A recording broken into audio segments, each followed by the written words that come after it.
It was 1946. Europe smelled of ash and damp. The streets littered with what remains of lives once ordinary. People moved quietly, clutching memories they didn't know how to share. The war had ended, but the quiet carried its own weight, a weight that pressed down on every face, every corner, every shadow. I imagine standing in an office in Washington, maps spaced across a table, reports stacked like the walls of a prison. The war is over, the enemy defeated, or so everyone said. We were supposed to rebuild, to heal, to forgive, and forget. But sometimes the truth doesn't leave the shadows behind. Sometimes it waits. I think of the villages I'd seen, streets half empty, families half whole, survivors whispering about faces they'd hoped to never see again, faces they recognize in newspapers, in rumors, and in the faintest rumor of a name. And then I heard it, the reports of recruitment. Sometimes they're recruited, the ones who should have been brought to justice, the one whose crimes were etched into memory like scars. They were quietly given a second chance.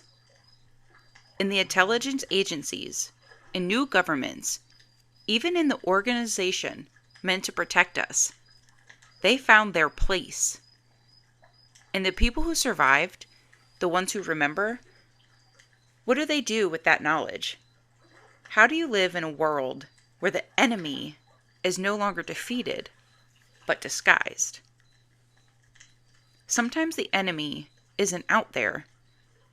Sometimes the enemy is right here, in plain sight.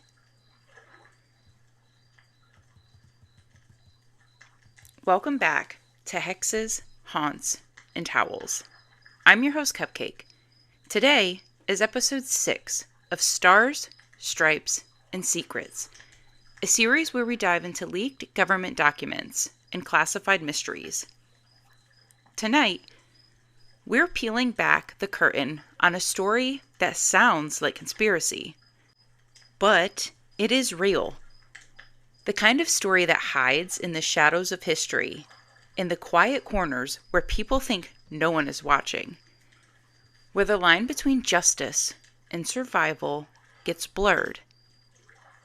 So settle in, keep your lights low, and your mind open. Because what you're about to hear might make you question everything you thought you knew about the world after the war.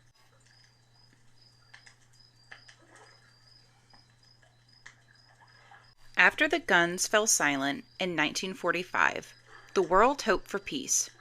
Europe was in ruins, cities flattened, millions of lives lost. And yet, in the quiet corridors of power, plans were already underway. Plans that would shape the next decades in ways most people would never imagine. Project Paperclip began as a simple but chilling idea. Bring German scientists, engineers, and technicians to the United States. Not for trial, not for accountability, but to use their knowledge. Rockets, aeronautics, chemical weapons, and more.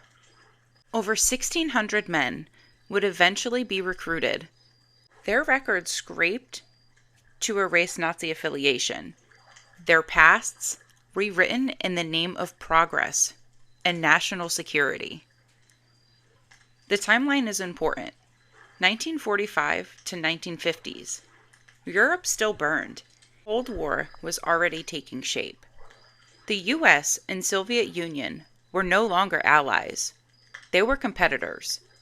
Who could reach space first? Who could build faster, stronger, deadlier weapons?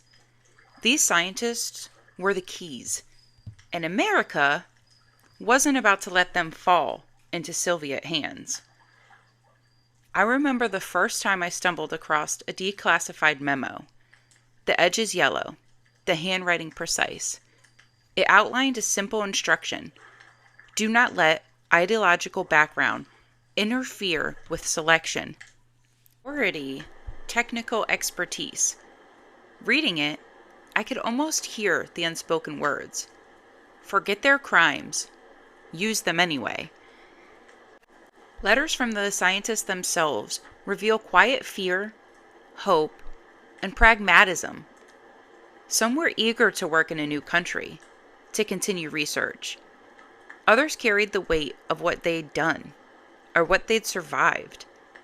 And the officials processing them, they made calculated decisions, balancing moral compromise against the looming threat of Soviet dominance. By the early 1950s, the results were staggering. V-2 rocket technology would become the backbone of America's space program. The scientists, once enemies, were now instrumental in launching satellites, designing weapon systems, and even shaping NASA's earliest missions. Yet behind the triumph, there was tension, secrecy, and questions that would haunt historians for decades. How much did the public really know? How far could national security stretch before it became something else entirely? Project Paperclip was more than a recruitment program. It was a choice and a question. Can progress ever justify overlooking the past?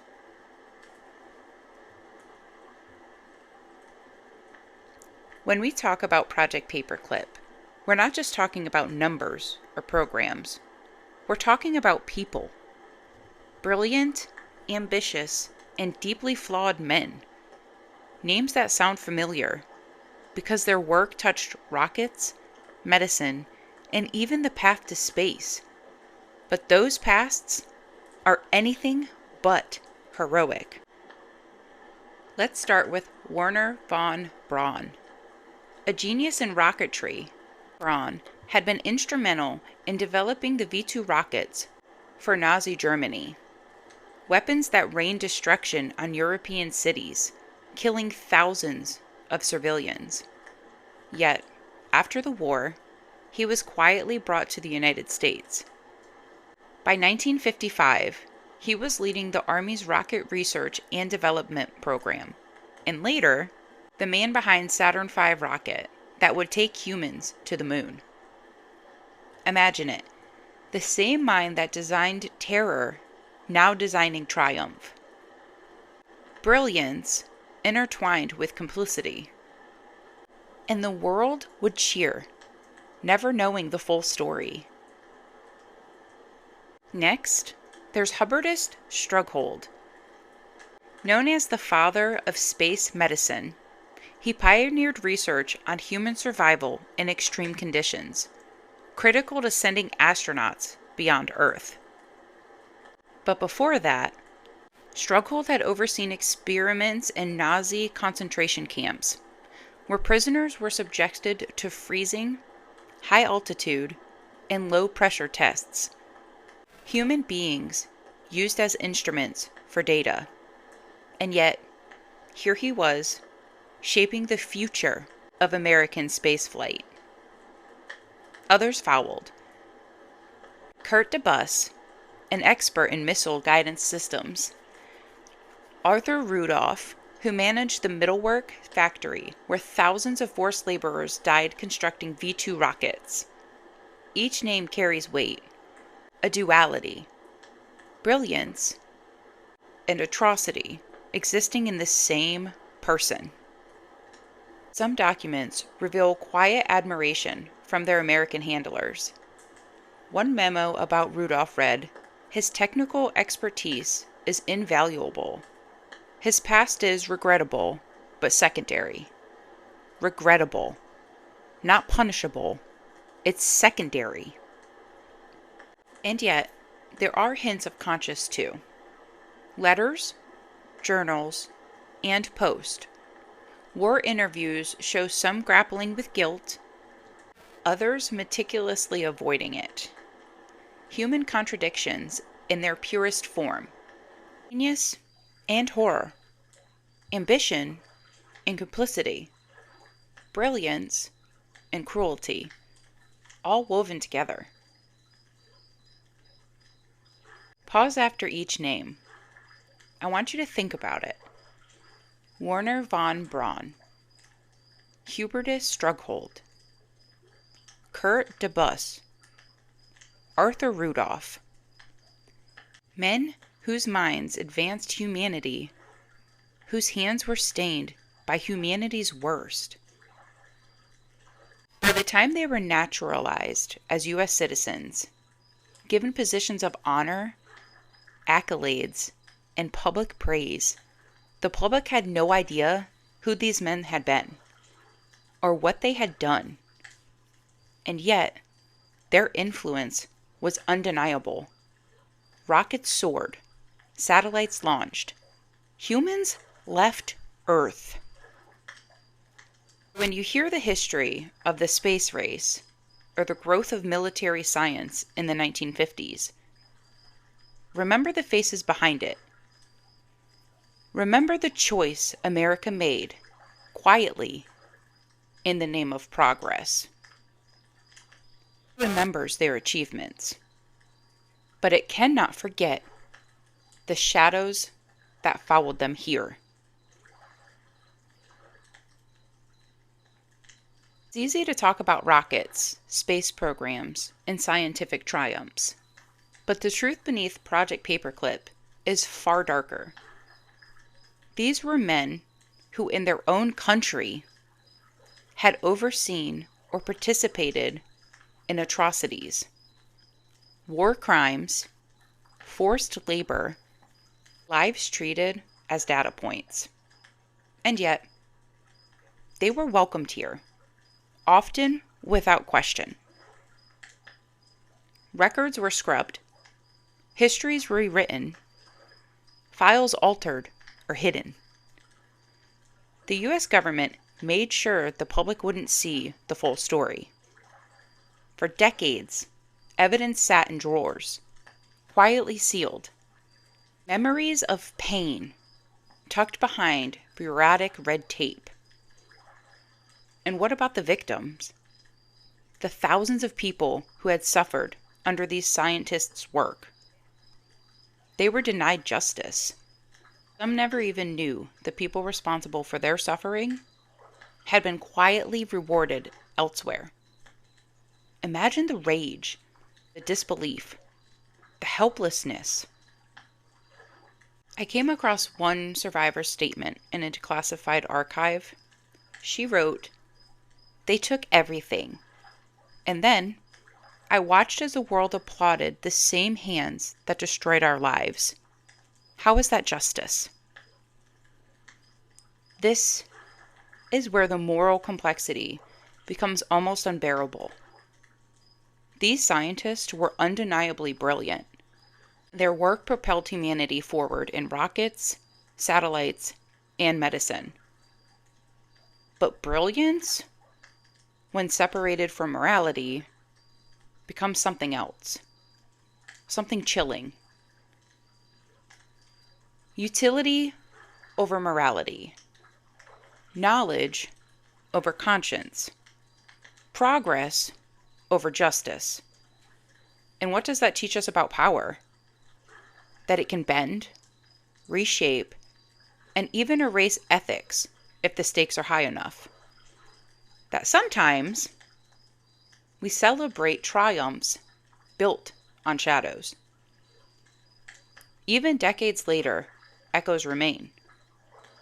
When we cheer space exploration, we marvel at technological leaps. Do we ask whose hands made it possible? And at what cost? The unease doesn't come from the achievements themselves. It comes from what was overlooked, what was ignored, and what was quietly excused. A society willing to look the other way in the name of advantage. A world that rewards the enemy it once hunted. Project Paperclip forces us to confront that uncomfortable truth. That history is never just black and white. that progress can coexist with atrocity, that sometimes survival and ambition come at the expense of humanity itself. And in that silence, you realize the past wasn't erased. It was rewritten.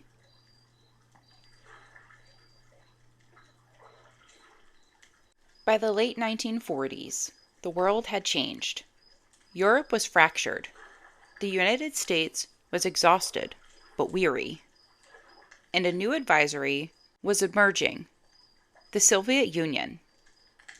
Fear of communist expansion, combined with the dawning nuclear age, created a climate of urgency unlike anything the world had ever seen. Project Paperclip wasn't just about acquiring talent. It was about survival. America needed scientists, engineers, minds that could propel rockets higher, missiles faster, satellites further. The Soviets were doing the same. And in the shadow of Hiroshima and Nagasaki, the stakes could not have been higher. So the question arose: do the ends justify the means? Is it acceptable to overlook past crimes if the alternative is losing the race, losing the edge, losing the future itself? The moral calculus was clear to policymakers, but troubling to the conscious. Werner von Braun, Hubertus Strughold, and Arthur Rudolph, each man represented a decision point. Their brilliance was undeniable, their past undeniable. Yet, in the corridors of power, pragmatism overrode principle. Other nations made similar choices. The Soviets, for instance, captured their own German scientists, often with fewer scruples, but equal secrecy. Britain quietly employed some. France did too.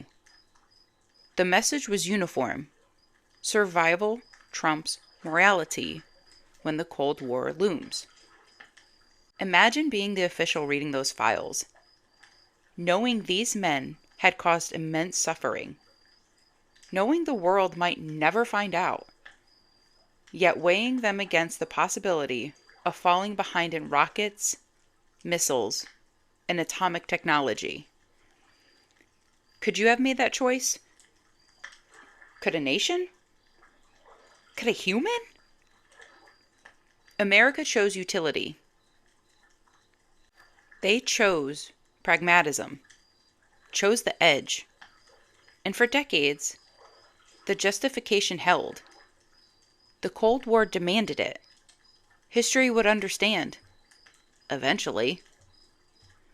But what does that teach us about power?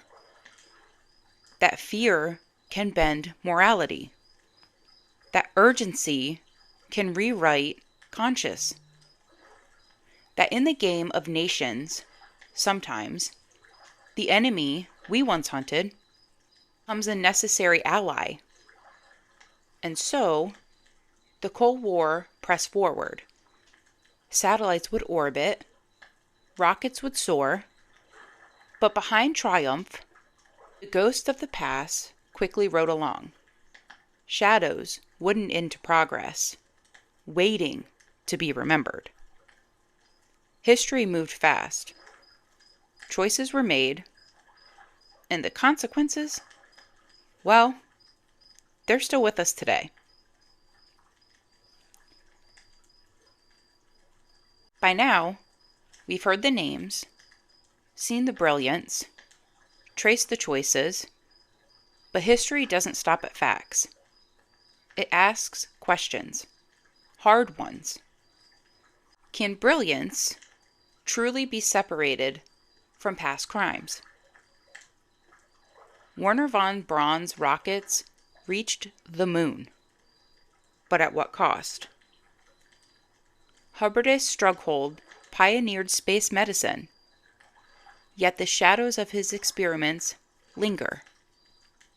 Can we celebrate their achievements and still acknowledge the lives they've harmed? How do we judge historical figures in context? Do we weigh their era, the pressures they faced, the fears that guided nations? Or do we hold them accountable as humans, regardless of circumstance? Governments rewrite, erase, or hide the past. Who decides what the public should know? There's a subtle, almost invisible lesson here. Governments often keep secrets for what they call the greater good. Sometimes it's about national security. Sometimes it's about reputation. And sometimes it's about survival, morally, politically, or militarily. But the consequence is always the same. Truth becomes elastic. Morality is negotiable. Imagine looking back decades later, reading declassified memos, letters, and reports, seeing decisions justified by fear, necessity, ambition, realizing the human cost was often ignored. How does that change our understanding of progress, of ethics, of ourselves as humans? It's uncomfortable to sit with these questions, but perhaps that discomfort is the point. History isn't tidy. Brilliance doesn't erase atrocity. Secrets can reshape the world as much as weapons or rockets. And every choice leaves a shadow. We can admire ingenuity. We can marvel at human achievement. But we must also remember the context, the compromises, the shadows, the people left behind. Because to forget is to risk repeating it. And sometimes, the most brilliant minds are also the most disturbing reminders of what humanity is capable of when morality is sacrificed for ambition.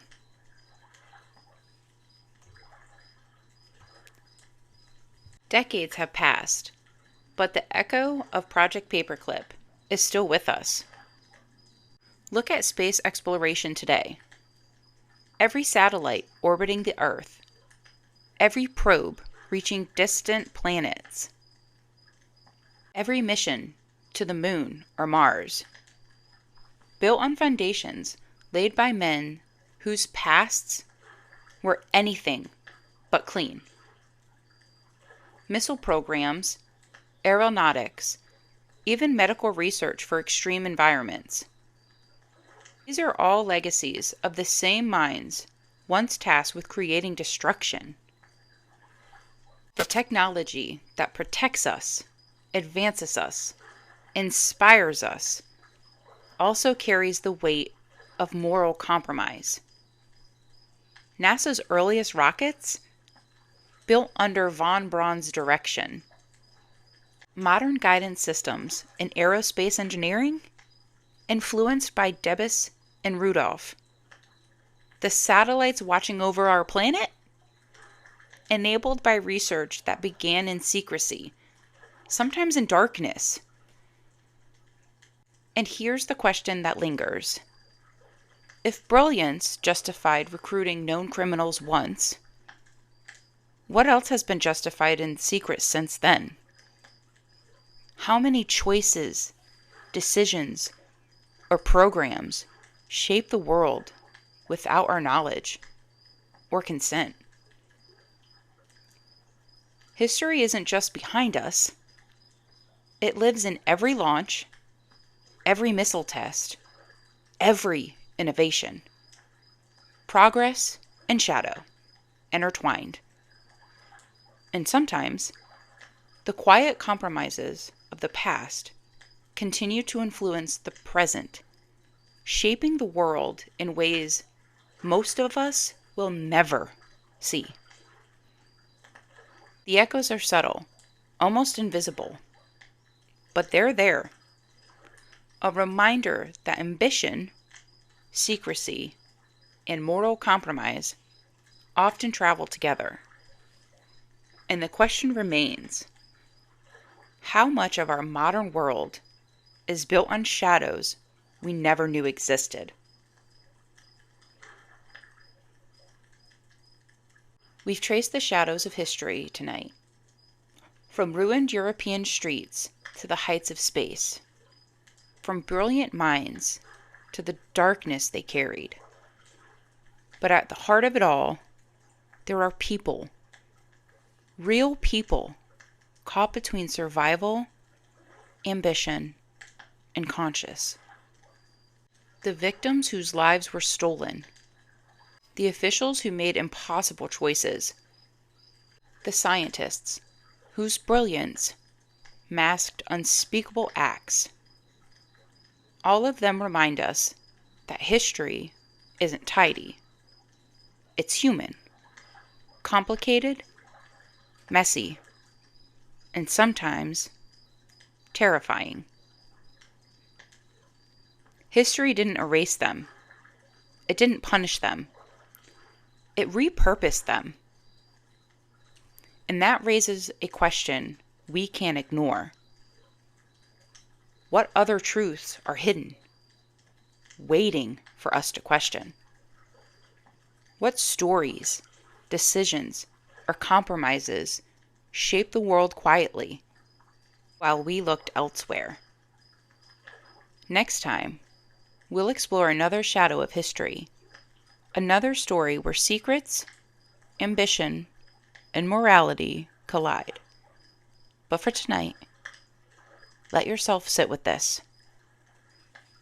Let yourself feel the weight of what was chosen in silence and what lingers today.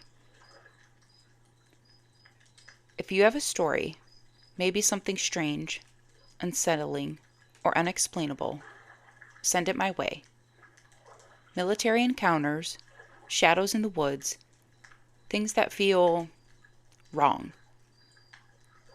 You can submit your stories to hexes, haunts, and howls at gmail.com. Again, that's hexes, haunts, and howls, all one word, at gmail.com. All stories will remain anonymous. Thank you for listening to Hexes, Haunts, and Howls. I'm your host, Cupcake. Until next time, stay sweet.